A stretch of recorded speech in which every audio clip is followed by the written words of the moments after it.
मध्यंतरी election postpone करण्याच्या संदर्भातली फार मोठी चर्चा होती आणि प्रेसिडेंट रूल लावला जाईल अशी सुद्धा सर्व चर्चा होती. कायदेशीर बरी चर्चा झाली आणि ह्याच्यामध्ये की प्रेसिडेंट रूल लागतो तेव्हा की ज्यावेळेस आमदार असतो त्यावेळेस 2 तारखा आहेत या ठिकाणी 26 नोव्हेंबर किंवा 29 नोव्हेंबर या दिवशी आत्ताचं जे सभागृह आहे, असेंब्ली आहे, तिचं अस्तित्व जे आहे ते काहींच्या तारखेप्रमाणे 26, काहींच्या तारखेप्रमाणे 29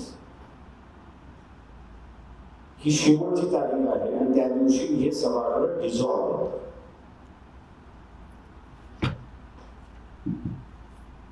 दुसरी बाब जी आम्ही असाला नजरेस आणून दिली आणि जाणीव करून दिली आणि ती म्हणजे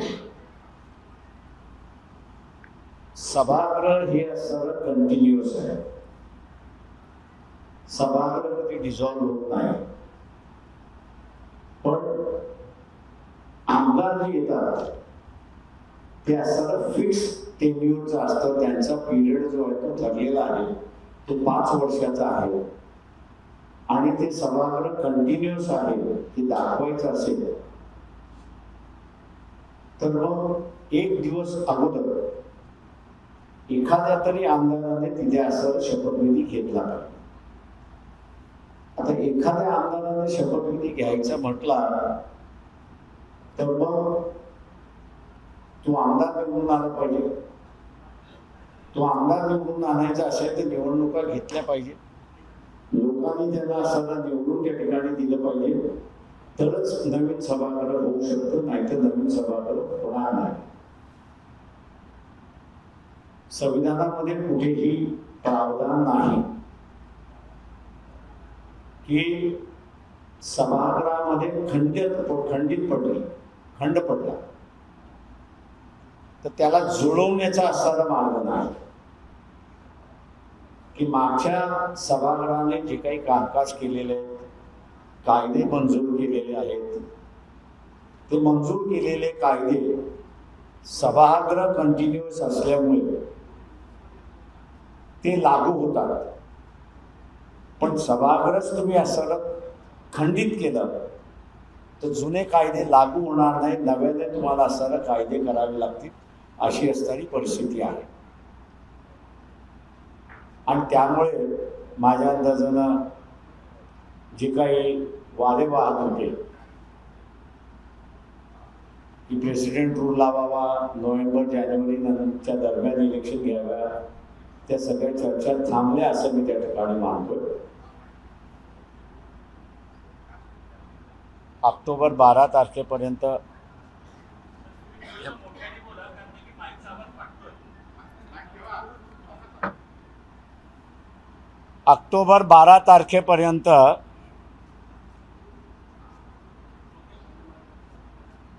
इलेक्शनच्या नोटिफिकेशन निघतील असं आम्ही गृहीत धरून त्या ठिकाणी चाललेलो आहोत. आणि जे मॅन्डेट येण्याची शक्यता लक्षात घेता 26 तारीख आपण नोव्हेंबरची या असेंब्लीची शेवटची तारीख आपण जर धरली तर 15 नोव्हेंबरला कुठल्याही परिस्थितीमध्ये मतदान हे घ्यावं लागेल. 2 दिवसामध्ये काउंटिंग करून निकाल जाहीर करावा लागेल, त्याचं गॅझेट करावं लागेल आणि आमदारांचा शपथविधीचा कार्यक्रम पूर्ण त्या ठिकाणी करावा लागेल. मॅन्डेट हे फॅक्चर्ड मॅन्डेट येईल अशी आम्ही अपेक्षा त्या ठिकाणी धरतो आहोत. आणि याला अनुसरून आम्ही महाराष्ट्रामध्ये जे असणारं एक आघाडी उभी करतो आहोत की ज्यामध्ये महाराष्ट्रातल्या वेगवेगळ्या ओबीसीच्या संघटना आहेत त्या आणि त्याच्याचबरोबर आदिवासी समूहामधले जे राजकीय पक्ष आहेत की ज्याच्यामध्ये प्रामुख्याने गोंडवाना पार्टी, त्याच्यानंतर भारत आदिवासी पार्टी, या दोघांचेही महाराष्ट्राच्या बाहेरच्या राज्यांमध्ये प्रतिनिधी आहेत आणि आज त्यांचा जनाधार मोठा असा मी त्या ठिकाणी मानतोय। या सर्वांना घेऊन इलेक्शनमध्ये उतरण्याचा आम्ही असारा कायास त्या ठिकाणी ठरलेला आहे। या आघाडीला आम्ही असारा मुद्दामून आतापर्यंत नाव दिलेलं नाही। नजीकच्या कालावधीमध्ये त्याला असणारं नाव या ठिकाणी आम्ही देणार आहोत। काही जण अजून आमच्याशी बोलतात आहेत आणि त्याच्याचबरोबर इतर संघटनांशी सुद्धा बोलतात आहेत अशी परिस्थिती आहे। त्यांचं फायनलिटी झाली तर आम्ही असणारं नावं त्या ठिकाणी फायनल करू अशी असणारी परिस्थिती आहे। पण आत्ताच्या स्टेजमध्ये उमेदवारांना संधी मिळावी आणि प्रचाराची संधी मिळावी। एका लोकसभेच्या निवडणुकांमध्ये जे आम्ही पाहिलंय, पैशाचा महापूर होता अशी परिस्थिती आहे। या विधानसभेच्या निवडणुकीमध्ये महापुराचा महापूर येईल पैशाचा असा आम्ही त्या ठिकाणी धरून चाललेलो आहोत आणि म्हणून उमेदवारांना संधी मिळाली पाहिजे या दृष्टीने आमची असणारी पूर्ण तयारी आहे आणि म्हणून आम्ही असणारा पहिली यादी ही जाहीर करतो आहोत की पहिल्या यादीमध्ये assembly constituency number 11 Raver Shamiba Patil या उमेदवार आहेत। 24 मतदारसंघ सिंदखेड राजा सविता मुंडे ह्या उमेदवार आहेत। वाशिम 34 मध्ये मेघा किरण डोंगरे ह्या उमेदवार आहेत। 36 मध्ये धामणगाव रेल्वे निलेश विश्वकर्मा आहेत। 52 मध्ये विनय भांगे, 62 मध्ये साकोली डॉक्टर अविनाश नाने,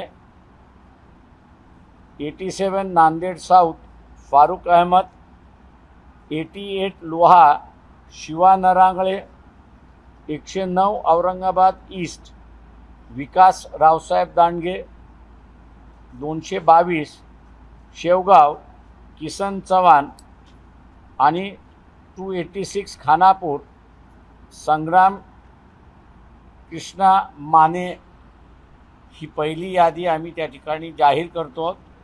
त्याच्याचबरोबर भारत आदिवासी पार्टीचे असणारे चोपडा मतदारसंघातील उमेदवार अनिल जाधव हे त्यांचे महाराष्ट्राचे व्हाईस प्रेसिडेंट आहेत, ते लढणार आहेत आणि गोंडवाना पार्टीचे असणारे महाराष्ट्राचे जे प्रमुख आहेत हरीश विखे हे नागपूरमधल्या रामटेक मतदारसंघातून त्या ठिकाणी लढणार आहेत। रामटेक ही आरक्षित जागा नाही, ही जनरल जागा आहे।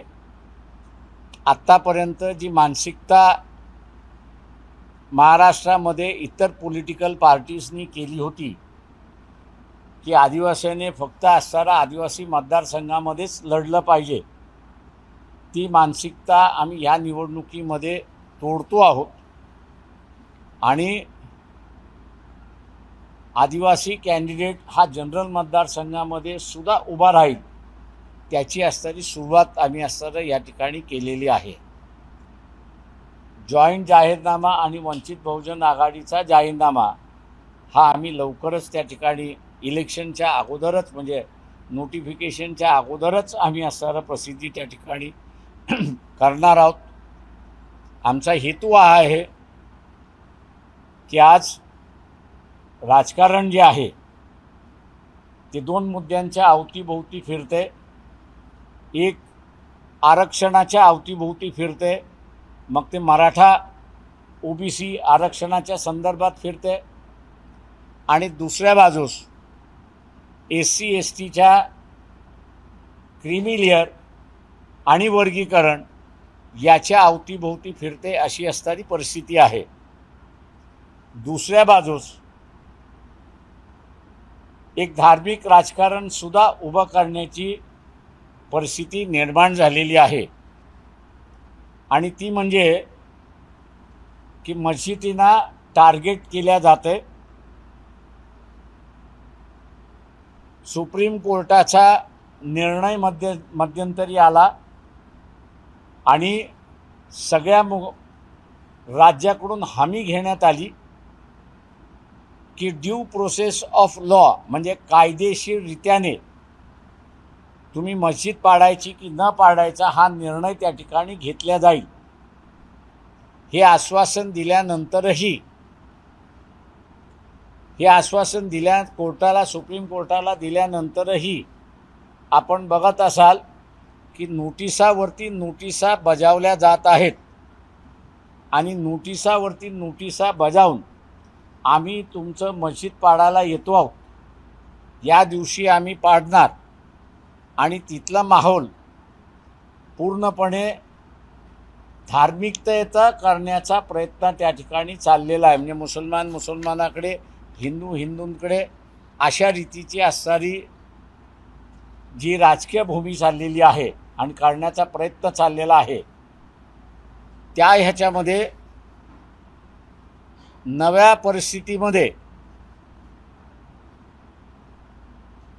एका बाजूला विकास आणि दुसऱ्या बाजूला एम्प्लॉयमेंट हा जो इश्यू आहे, या दोन्हींचा आधार धरून आम्ही असणारा जाहीरनामा केलेला आहे. तो इलेक्शनच्या अगोदर आम्ही असणारा त्या ठिकाणी प्रसिद्ध करू.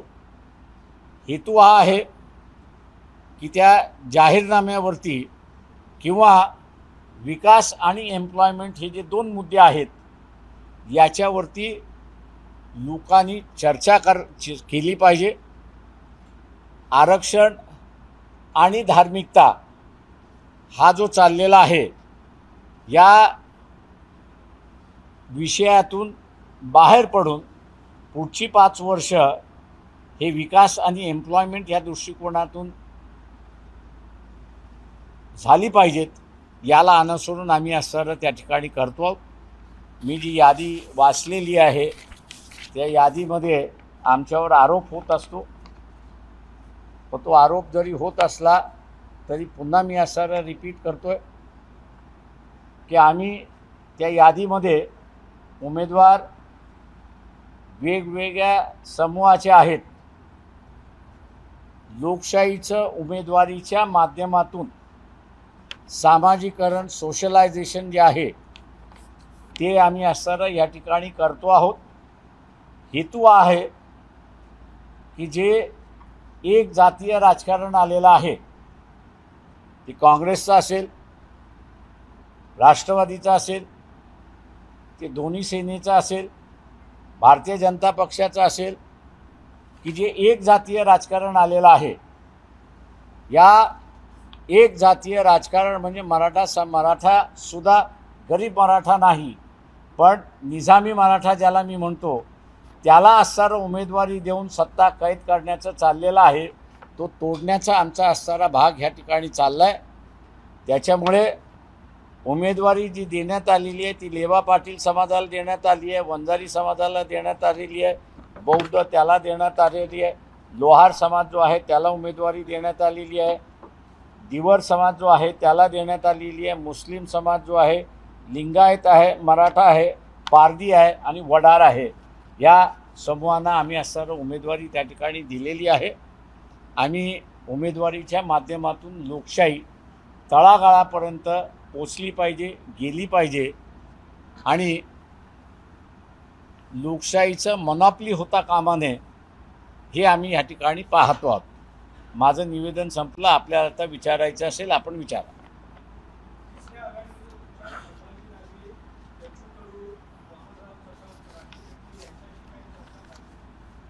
ते आम्ही असणारं जे आहे वामनराव चटप म्हणजे आमच्याबरोबर असणारं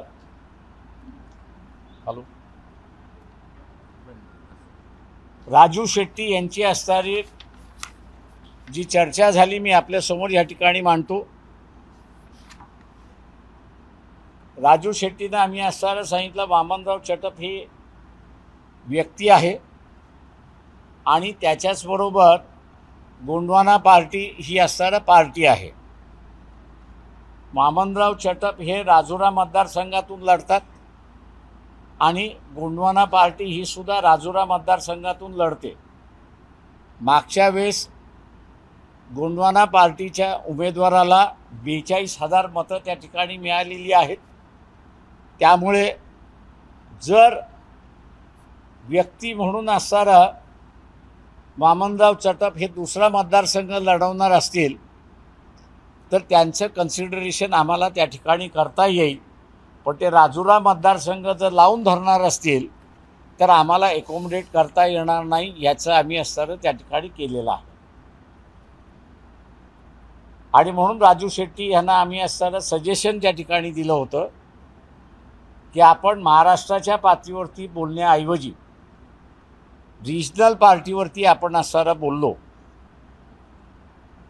तेव्हा रिजनल पार्टीवरती बोलत असताना पश्चिम महाराष्ट्रामध्ये त्यांना किती जागा पाहिजेत याची त्यांनी आम्हाला लिस्ट त्या ठिकाणी दिलेली आहे. आता त्यांना ठरवायचं आहे की ते आमच्याबरोबर बसणार. लिस्ट आमच्याकडे आलेली आहे मतदारसंघाची, मी काही ती वाचून दाखवत नाही.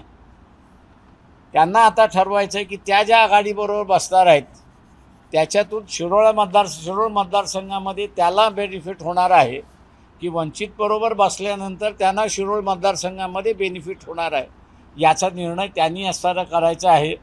आणि त्यांना आम्ही असताना हे कम्युनिकेट केलेलं आहे.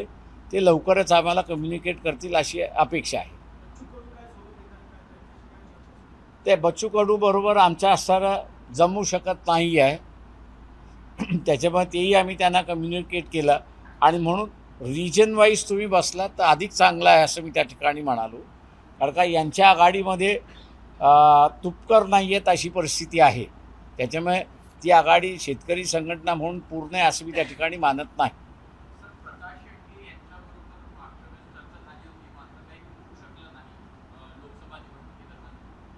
नाही, आमचं कोणाशी चर्चा झाली नव्हती लोकसभेला.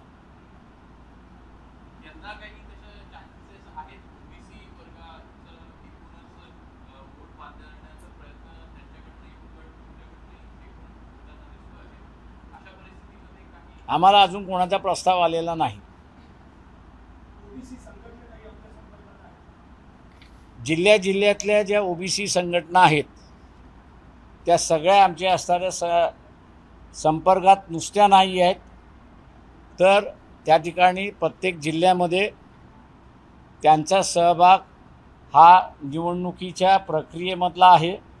आणि प्रत्येक जिल्ह्यामध्ये वंचित बहुजन आघाडी आणि ह्या ज्या सगळ्या ओबीसी संघटना ज्या आहेत त्यांचं एक संघटन जिल्ह्यापुरतं उभं राहिलेलं आहे.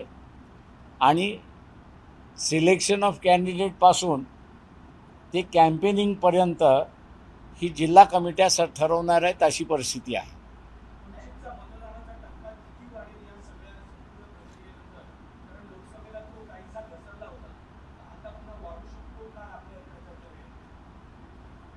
मी असणारा ह्या ठिकाणी मानतोय की आरक्षणावरची असणारी जी भूमिका आहे की ज्याच्यावरती जरांगे पाटील यांची जी मागणी आहे की मराठा समाजाला ओबीसीतून आरक्षण द्यावं अशी जी मागणी आहे त्या मागणीला काँग्रेसने, एनसीपीने किंवा उद्धव ठाकरे यांनी कुठलंही वक्तव्य केलेलं नाही.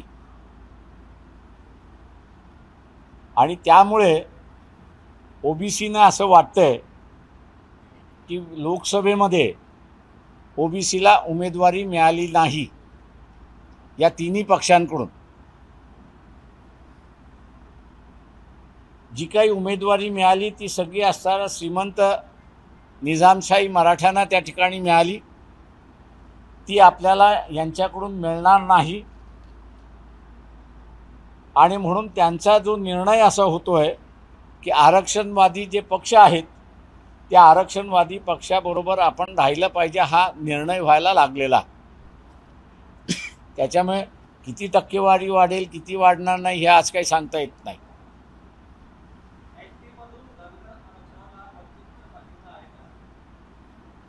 कोर्टाने तो निकालात काढलेला आहे.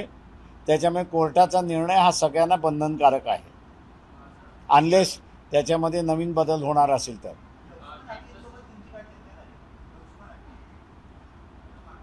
माझं लक्ष्मण हाकेंशी बोलणंही झालेलं आहे, त्याच्याचबरोबर वाघमारे यांच्याशी बोलणं झालेलं आहे. ते उपोषणाला आज बसलेले आहेत. टेन्शन दोन्ही बाजूने वाढलेलं आहे की गावाच्या त्या बाजूला जरांगे आहेत आणि गावाच्या ह्या बाजूला हाके आणि प्राध्यापक वाघमारे आहेत.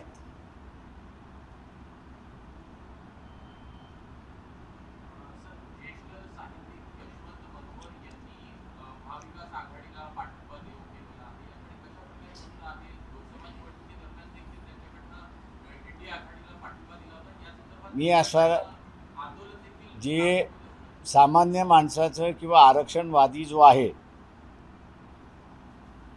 त्यांनी त्याचा असणारा मनोगत आंदोलनामार्फत व्यक्त केलेला आहे आणि त्या आंदोलनाला पक्ष म्हणून पॉझिटिव्हली बघतोय.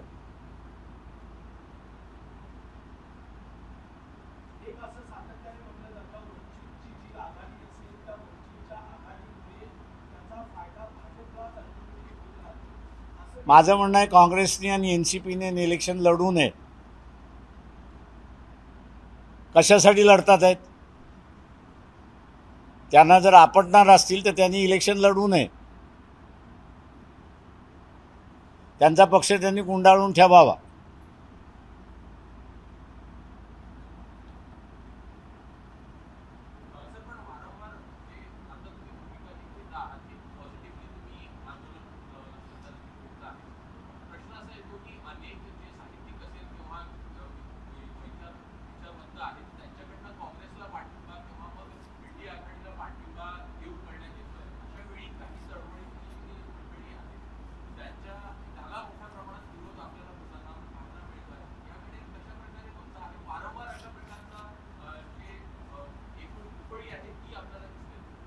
दुफळी म्हणण्यापेक्षा विकाऊ आहेत हे दिसायला लागलेलं आहे की लोकांची नस एका बाजूला आहे आणि यांची नस दुसऱ्या बाजूला आहे हे दिसायला लागलेलं आहे. मी दुसरं असणारं या ठिकाणी एक सांगतो. 30 तारखेला चोपडा ह्या ठिकाणी आदिवासी सगळ्या संघटनांच्या वतीने वंचित त्याच्यामध्ये सहभागी आहे. सत्ता संपन्न मेळावा हा चोपड्याला 30 तारखेला आहे. 2 तारखेला तो मनमाडला आहे आणि 6 तारखेला तो नागपूरला आहे. या सगळ्या ह्याच्यामध्ये सुप्रीम कोर्टाचा निर्णय जो आला, वर्गीकरणाचा निर्णय जो आला, या वर्गीकरणाच्या निर्णयामुळे आदिवासींच्या लक्षात आलेलं आहे की आपल्याकडे जो 1% 2% शिकलेला सवरलेला आणि लाभार्थी जो आहे तो कायम बाहेर जाईल आणि आपण अजून शिकलेलो नाहीत, सवरलेलो नाहीत, ग्रॅज्युएट झालेलो नाहीत, म्हणून आपल्याला काही मिळणार नाही अशी असणारी परिस्थिती आहे. दुसरा, त्या सत्ता संपादन मेळाव्यातला जो महत्त्वाचा मुद्दा आहे तो पेसा हा कायद्याच्या संदर्भातला आहे, पण त्याच्याचबरोबर सुप्रीम कोर्टाच्या निर्णयामुळे खोट्या आदिवासी सर्टिफिकेटवरती जे लागले होते त्यांचं सर्टिफिकेट कोर्टाने रद्द केलं आणि त्यांना शासनाला सांगितलं पुढची कारवाई तुम्हाला काय करायची असेल ती करा. शासनाने हा निर्णय आल्यानंतर खोट्या सर्टिफिकेटची आकडेवारी बाहेर काढली आणि ट्रायबल आदिवासींच्या खोट्या सर्टिफिकेटवरती लागलेले 1,25,000 एम्प्लॉईज आहेत असं शासनाने त्या ठिकाणी सांगितलं. यांना टर्मिनेट शासनाने केलं नाही, पण त्यांना जनरल कॅटेगरीमध्ये समावेश करून घेतला. प्रमोशन मिळणार नाही, पगारवाढ मिळणार नाही, जे आहे त्याच्याचवरती रिटायरमेंट होईपर्यंत आपल्याला काम करावं लागेल असा निर्णय त्या ठिकाणी झाला. त्याच्यामुळे ह्या परिषदेमधला दुसरा महत्त्वाचा मुद्दा जो आहे की 1,25,000 आदिवासींच्या वेकन्सी आहे. शासन आता म्हणते की 84,000 वेकन्सी आहेत. आम्ही शासनाला म्हणतोय की 1,25,000 असतील किंवा 84 असतील, या तुम्ही ताबडतोब आदिवासी वर्गातून भरायला, ST वर्गातून भरायला सुरुवात करा. आणि त्या संदर्भातला असणारा सुद्धा या 3 कार्यक्रमाच्या माध्यमातून फोकस राहणार आहे अशी परिस्थिती आहे.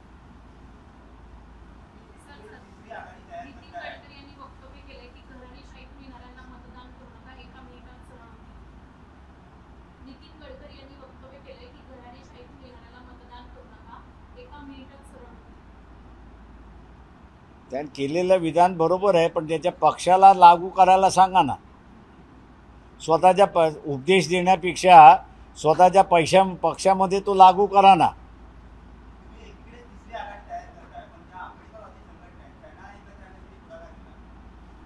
मला शिल्लक कोण राहिले तेवढं सांग राजा, मी त्यांच्याशी बोलतो.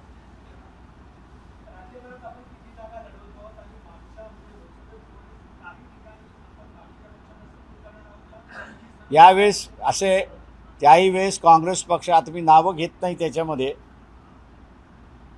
का ते इथिक्सला धरून नाही असं मी त्या ठिकाणी मानतो. त्यांनी पाठिंबा मागितला, आम्ही पाठिंबा दिला. यावेळेस असताना कोणीही पाठिंबा मागितला तर आम्ही पाठिंबा देणार नाही. कारण का वापरून घेण्याची जी सवय आहे ती आता आम्ही मोडून काढणार आहोत.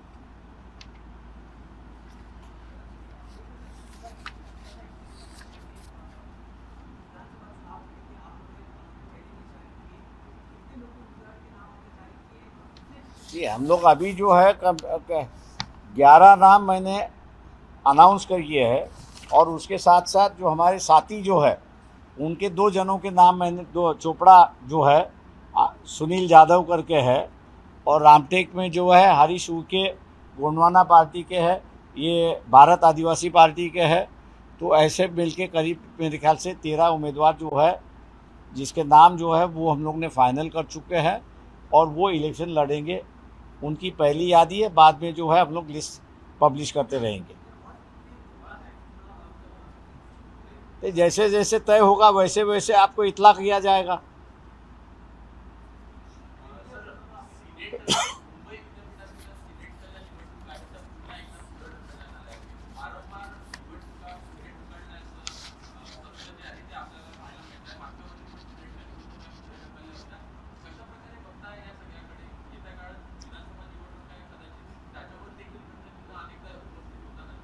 प्रश्न असा आहे की तुम्ही माझा असणारा ट्विटर बघितलं नाही. 1 नेशन 1 इलेक्शन याच्यावरती कॉन्स्टिट्यूंट असेंब्लीमध्ये डिबेट झाला होता. त्या कॉन्स्टिट्यूंट असेंब्लीच्या डिबेटची तारीखही मी त्या ठिकाणी दिली होती. आणि त्याच्यामध्ये one of the ways of converting democracy into dictatorship, जी पद्धत तिथे असताना बाबासाहेबांनी मांडली की डेमोक्रेसीचं डिक्टेटरशिप कसं होऊ शकतं, हे जे बाबासाहेबांनी मांडलं त्याच्यामध्ये त्यांनी असं म्हटलं की 1 नेशन 1 इलेक्शन हे तत्त्वसुद्धा डिक्टेटरशिपकडे घेऊन जाणारं आहे. जेव्हा कॉन्स्टिट्यूंट असेंब्लीने ते नाकारलेलं आहे, ते पुन्हा या ठिकाणी आणायचं म्हटल्यानंतर 48, 49, 50 ह्या दरम्यान कॉन्स्टिट्यूंट असेंब्ली आणि RSS आणि हिंदू संघटना यांच्यामधला जो वाद सुरुवात झाला होता किंवा कॉन्स्टिट्यूशनचे प्रिन्सिपल्स काय असावे त्याच्यावरती जी चर्चा सुरुवात झाली होती ती त्या कॉन्स्टिट्यूंट असेंब्लीने रिजेक्ट केलेली ती आता पुन्हा बॅकडोर एंट्रीने येते अशी असणारी परिस्थिती आहे. त्याच्यामुळे काँग्रेस काय आणि BJP काय हे दोघंही संविधान बदलण्याच्या मार्गावरती आहेत असं एकंदरीत दिसतंय.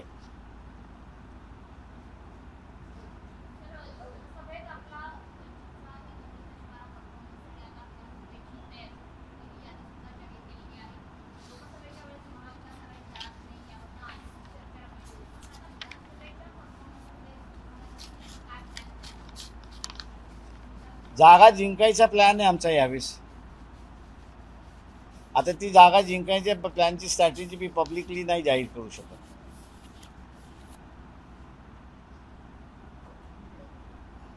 चला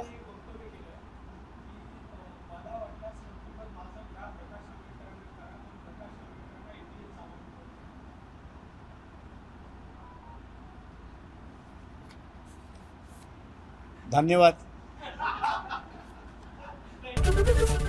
ABP माझा, उघडा डोळे बघा नीट.